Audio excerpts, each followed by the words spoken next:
بسم الله الرحمن الرحیم و کل شیء احصیناه فی امام مبین. کل شیء، امام مبین، همه چی رو داده به امام.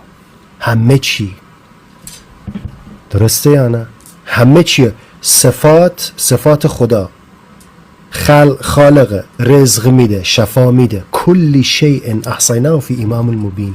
امام صادق علیه السلام از قول رسول خدا صلی الله علیه و آله فرمودند که هر کس قرآن را با رأی خودش تفسیر بکند، یعنی بدون شنیدن از معصوم علیه السلام، جایگاه خود را باید برای آتش جهنم آماده کند و هر کس قرآن را با رأی خود تفسیر بکند همانا بر خداوند متعال افترا و تهمت بسته است. در کتاب بهارالانوار جلد 35 صفحه 427 رسول خدا صلی الله علیه و آله با اشاره به امیر مؤمنان علی علیه السلام فرمودند ایشان همان امام مبین است که خداوند تبارک و تعالی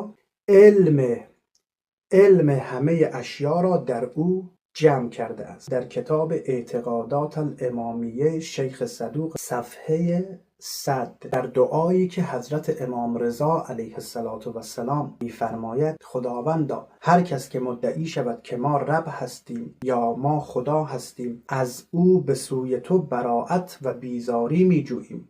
هر کس که مدعی شود که خلق، یعنی خلق کردن، به ما سپرده شده است، یعنی خالق هستیم، و هر کس که ادعا بکند که رزق بر عهده ماست، که ما رازق هستیم، خداوندا تو شاهد باش که ما از او به سوی تو بیزاری می‌جوییم. آنچنان که حضرت عیسی علیه السلام از نصارا بیزاری جست. وقتی اونها ادعا کردند که حضرت عیسی علیه السلام خداست یا پسر خداست، از نصارا اظهار بیزاری کرد.